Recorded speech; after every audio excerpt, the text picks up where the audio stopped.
Good morning students. माँ Sharda senior secondary school Thanagazi की ओर से ऑनलाइन क्लासों में मैं आपको अंग्रेजी भाषा को पढ़ाने जा रहा हूँ। इसलिए आप ध्यान रखें, ये जो वीडियो है, ये क्लास है, दोनों भाषाओं के, दोनों माध्यमों के लिए उपलब्ध है। इस क्लास में हिंदी माध्यम हो या इंग्लिश मीडियम, दोनों भाषा के दोनों माध्यमों के छात्र इसका बेनिफिट उठा पाएंगे। ज़्यादा समय न लेते हुए मैं क्लास आरंभ करता हूँ। देखिए छात्रों, इंग्लिश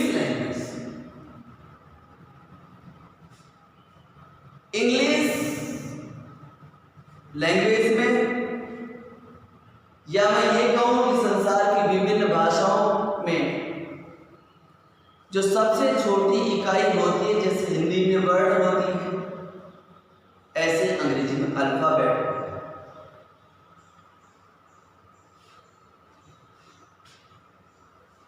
तो सबसे पहले हम जाने अल्फाबेट।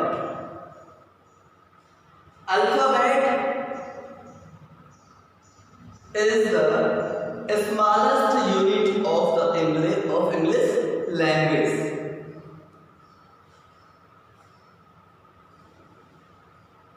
आपने अल्फाबेट देखी, इंग्लिश में 26 अल्फाबेट होते हैं। विभिन्न भाषाओं में अपने अपने अल्फाबेट की वर्णमालाएं होती हैं। उसी तरह जैसे हिंदी में स्वर और व्यंजन हुआ करते हैं, ऐसे अंग्रेजी में स्वरों को वोवल्स कहा जाता है, और इंग्लिश में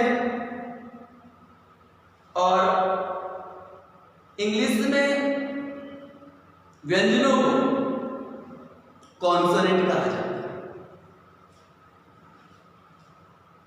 5 आर वोवल्स। ये जो 26 अल्फाबेट्स हैं, इनमें 5 are vowels and 21 are consonants. इन अल्फाबेट्स में 5 स्वर होते हैं और 21 व्यंजन होते हैं। और फोनेटिक ट्रांसक्रिप्शन, जैसा कि आप जानते हैं, ये अंग्रेजी भाषा ब्रिटिशर्स की देन, और उनका बोलने का तरीका, बोलने का लहजा, जैसा कि हम बोलते हैं उससे बिल्कुल डिफरेंट है। आप और हम बोलेंगे होटल, और एक अंग्रेज बोलेगा हाउटल। एक पर्यावरण के प्रभाव के कारण उनका बोलने का तरीका बदल जाता है। तो वो ब्रिटिशर्स जो होते हैं, ब्रिटिशर्स या ब्रिटिश इंग्लिश में जो फोनेटिक लैंग्वेज का प्रयोग करते हैं, 20 vowels are used in British English and 24 consonants. 20 स्वरों का प्रयोग लेते हैं और 24 आपके कॉन्सोनेंट या जिन्हें व्यंजन कहा जाता है। अभी आपने पढ़ा अल्फाबेट। अल्फाबेट के बाद में अगला जो चरण या जो शीर्षक अपना आरंभ होता है, वो होता है वर्ड।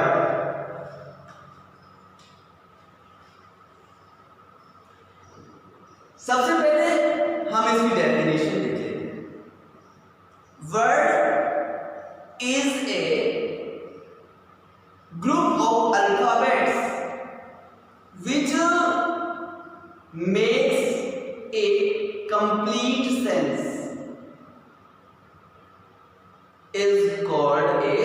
वर्ड। शब्द एक वर्णों का एक समूह होता है, अल्फाबेट्स का समूह होता है और जिसका पूरा अर्थ निकलता है, सही अर्थ निकलता है। शब्द तो अपन विभिन्न तरह के वर्ड लेते हैं, लेकिन क्या सभी शब्दों का सही अर्थ निकलता है? क्या सभी शब्दों का सार्थक अर्थ निकलता है? नहीं। अर्थ के आधार पर शब्द दो तरह के होते हैं, एक होता है सार्थक और एक होता है निरर्थक। सार्थक शब्द वह होता है जिसकी पहचान सुनिश्चित हो। आप जानते ही डस्टर है और डस्टर अपने बोर्ड को साफ करने के काम आता है। ये मार्कर है, लिखने के कार्य आता है, लिखने के काम आता है। आपको और हमें इन दोनों वस्तुओं की पहचान हमें मालूम है, इसलिए दोनों शब्द सार्थक बन गए। कुछ वस्तुएं ऐसी होती हैं जिनका हमें उपयोग पता नहीं होता, वो चाहे बहुमूल्य चीज क्यों ना हो, तब जब तक हमें उनका वजूद, उनकी पहचान हमें नहीं होगी तो क्या हम उनका उपयोग ले पाएंगे? नहीं।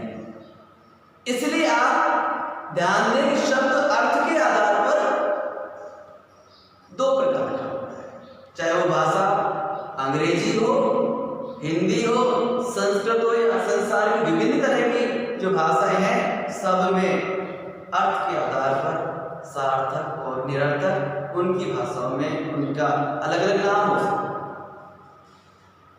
तो अभी हमने पढ़ा वर्ड, शब्द पढ़े। शब्द के बाद मैं अगला जो टॉपिक या अगला शीर्षक जो मैं तुम्हें बताने जा रहा हूं वो है फ्रेज नंबर 3।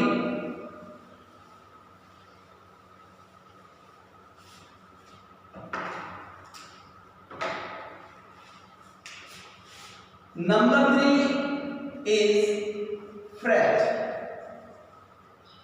फ्रेज का अर्थ होता है शब्द समूह। शब्द समूह के बारे में हम क्या जानते हैं? A group of words which makes sense. A group of words which makes sense but not complete is called a phrase. हम इसकी डेफिनेशन देख लेते हैं। A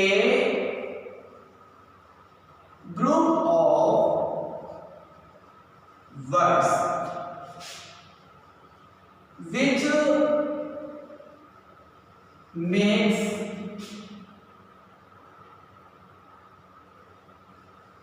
sense but not a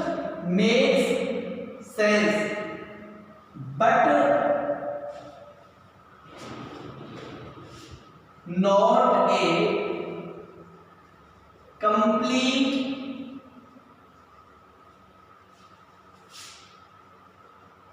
sense is called a phrase.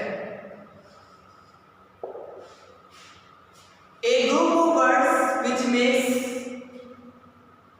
a sense but not complete sense is called a phrase.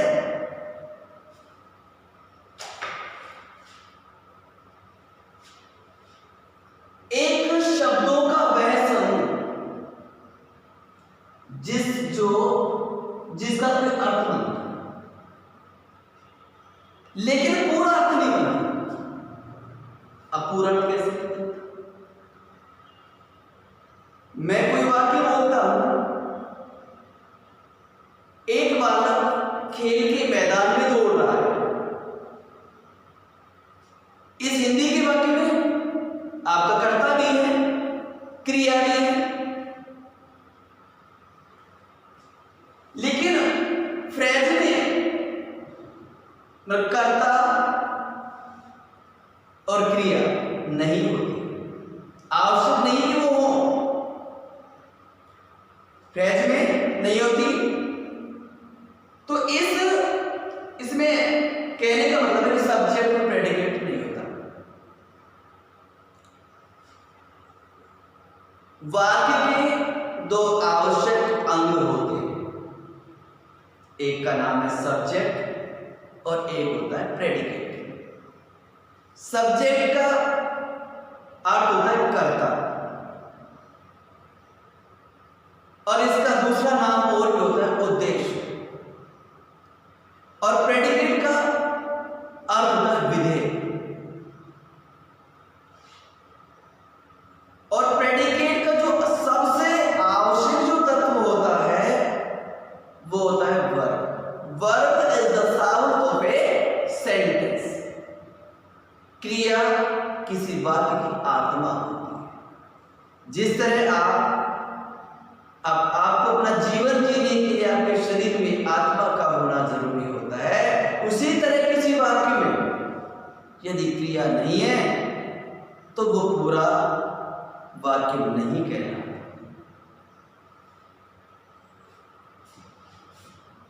अब इसका for example के रूप में हम लोग देखें, हम लिख देते हैं in the ground, in a burning place. इन दोनों एग्जाम्पल्स में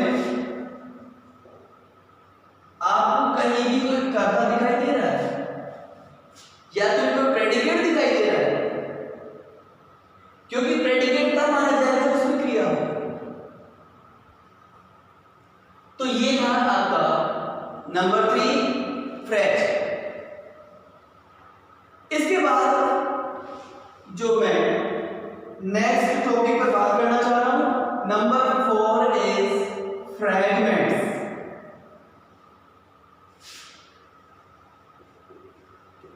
फ्रैगमेंट्स का अर्थ है टुकड़े या खंड। फ्रैगमेंट्स का अर्थ होता है टुकड़े या खंड। फ्रैगमेंट्स आर वर्ड्स और phrases.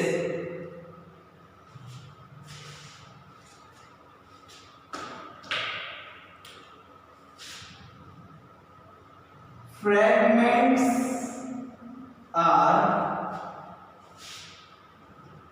the words or phrases. Fragments are words or phrases doing the function. Doing the function. Function का मतलब कार्य, और फ्रेज का मैंने बताया रखा है आपको शब्द समूह doing the function of complete sentences.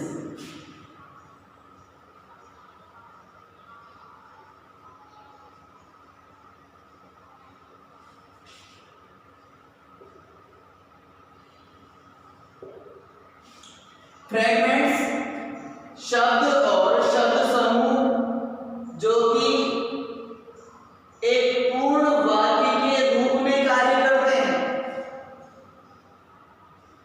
अर्थात एक पूर्ण वाक्य का अर्थ प्रदान करते हैं।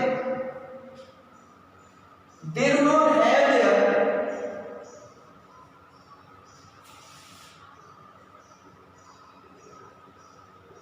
have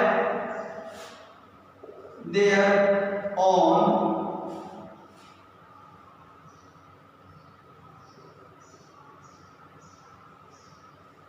subject and a predicate.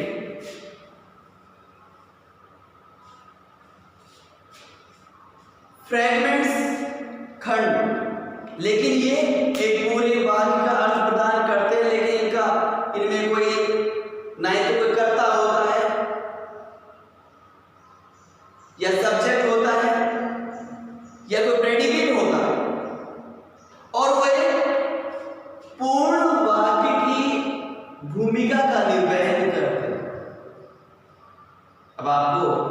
आपके सामने नई बातें हैं, आप जान रहे होंगे कि ये क्या पढ़ाया जा रहा है।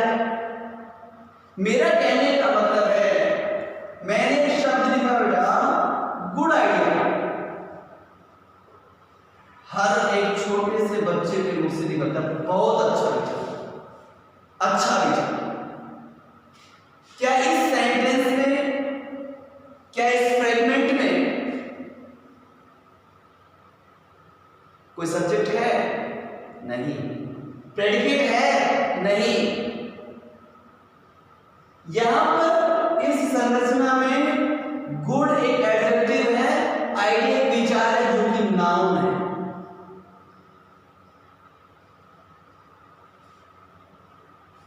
इस फ्रेगमेंट को पूर्ण वाक्य में बदला जा सकता है। हम इसको बदल सकते हैं, इसको पूर्ण वाक्य में बदलेंगे तो क्या बनेगा? It is a good idea. It is a good idea. इसको हम पूरे वाक्य में बदल सकते हैं। ये आपने पढ़ा फ्रेगमेंट। अब इसके बाद मैं नंबर 5 पे आपको बताने जा रहा हूं वे class.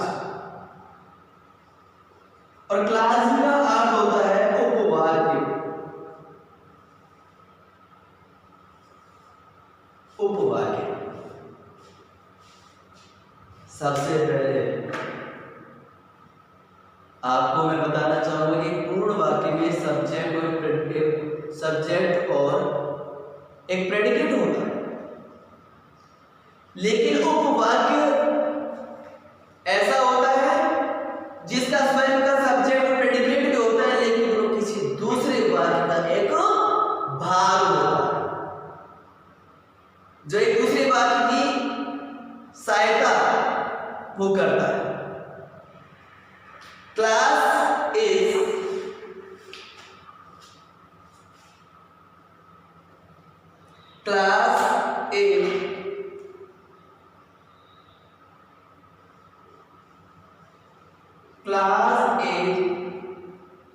such a group of words. Class is such a group of words that forms part of a sentence. That forms part of a sentence and contains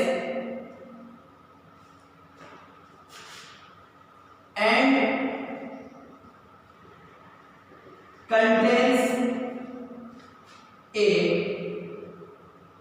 subject and a predicate.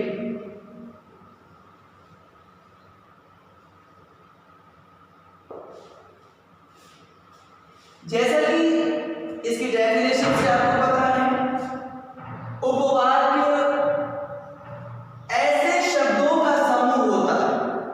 Class is such a group of words that forms part of a sentence and contains a subject and a predicate.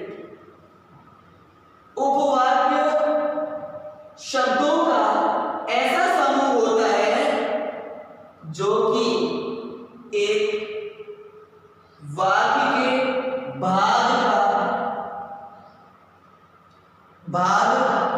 जो कि वाक्य के भाग के रूप में होता है, भाग के रूप में, एक पार्ट के रूप में होता है जिसका कंटेंट लगता है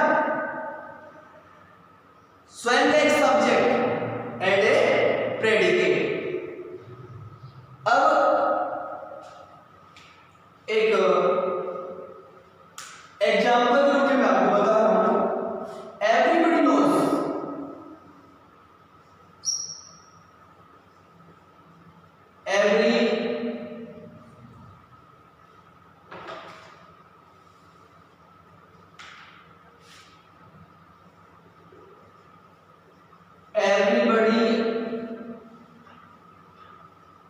knows that the earth moves round the sun.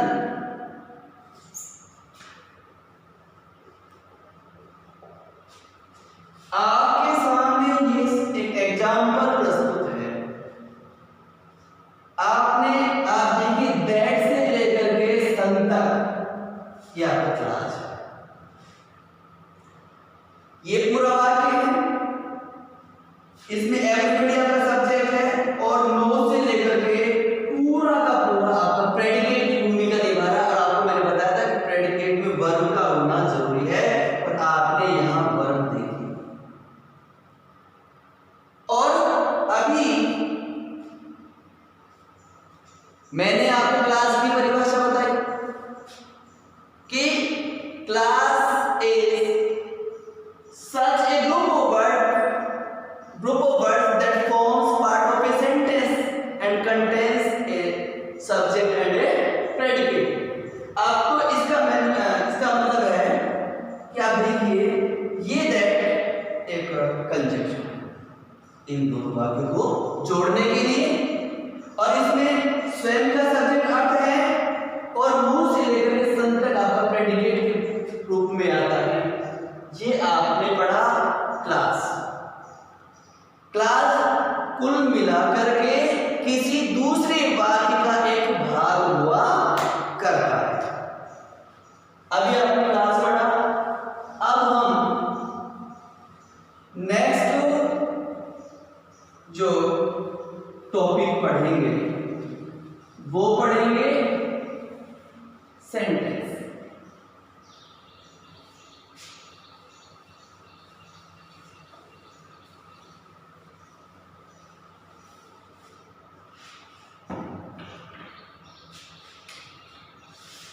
Number 6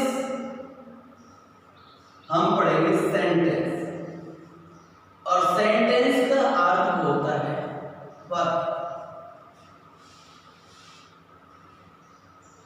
देखिए बच्चों, जिस तरह हमने शब्द की परिभाषा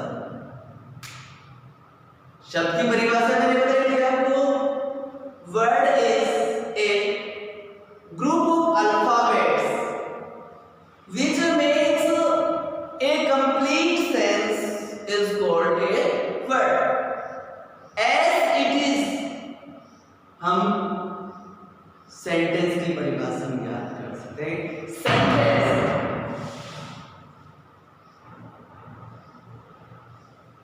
is a group of words which makes a complete sense। वाक्य एक शब्दों का वह समूह होता है जिसका पूर्ण अर्थ बनता है। और जैसे कि मैं आपको पहले बता चुका हूं कि वाक्य के जो तो आवश्यक अंग होते हैं सब्जेक्ट और प्रेडिकेट, वो होने चाहिए। अब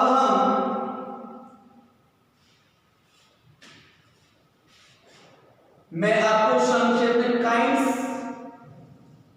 ऑफ सेंटेंसेस, वाक्यों के प्रकार बताता हूं। और सबसे पहले मैं मोटे तौर पर उनके नाम लेता हूं, फिर आपको विस्तार से बताएंगे। Number 1 is assertive.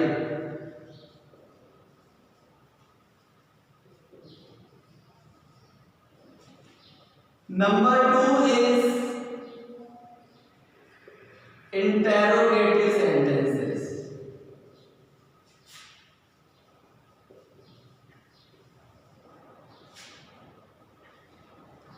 Number 3 is imperative।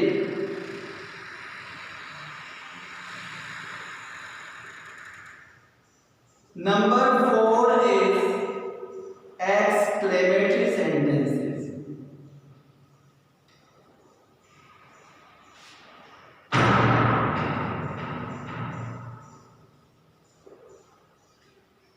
Number 5 is optative।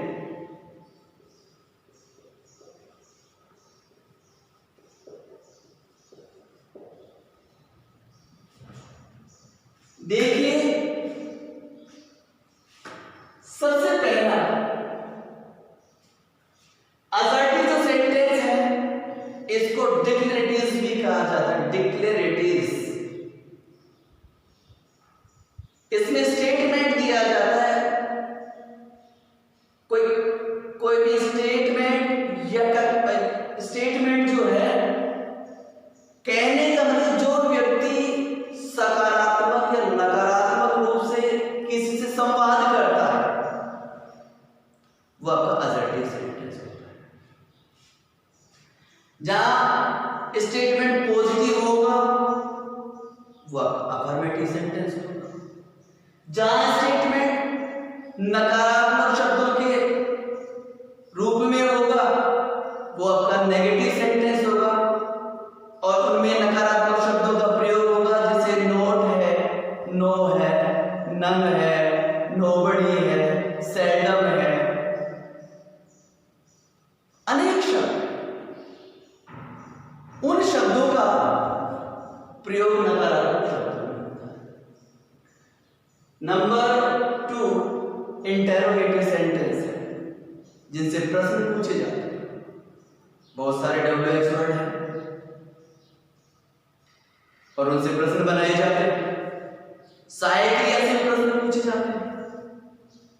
इनके बारे में विस्तार से अगली क्लास में अपन बात करेंगे। वैसे मैं आपको थोड़ा शॉर्ट में समझा दूं ताकि आप अग्रिम रूप से भी इनके विषय में आप देख करके आ सके अपने ज्ञान को।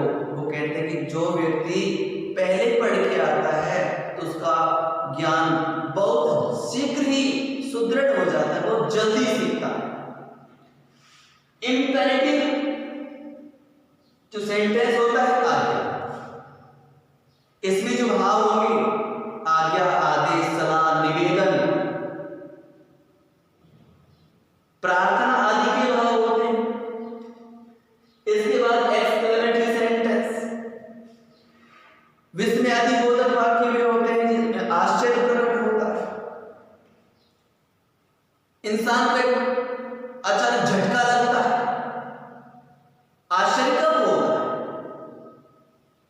जब हमारे सामने अचानक कोई नई चीज आती है, कोई नई घटना घटती है। उदाहरण के रूप में मैं आपके सामने एक एग्जाम्पल प्रस्तुत करता हूं। एक इंसान बाइक चलाता है, टायर नीचे होते हैं और उसके बाद वो बैठा होता है। कहां से ऐसा हो जाए कि चालक नीचे, टायर ऊपर और गाड़ी दौड़ रही है, तो क्या आश्चर्य नहीं होगा? कहने का मतलब अनूठी घटना घटित होती है, वहां आश्चर्य होता है। और ऐसे वाक्यों को एक्सक्लेमेटरी सेंटेंस के अंतर्गत उसको रखा जाता है। इसके बाद में बात करता हूं ऑब्जेक्टिव सेंटेंस, आशीर्वादात्मक। इन वाक्यों में कामना, मनोकामना, श्राप, अभिवादन, इन सब का भाव होता है। तो आज ये छोटा सा वीडियो मैंने आपके लिए शुरू किया है। अगले एपिसोड में हम फिर मिलेंगे नई ताजगी और नई उमंग के साथ। धन्यवाद।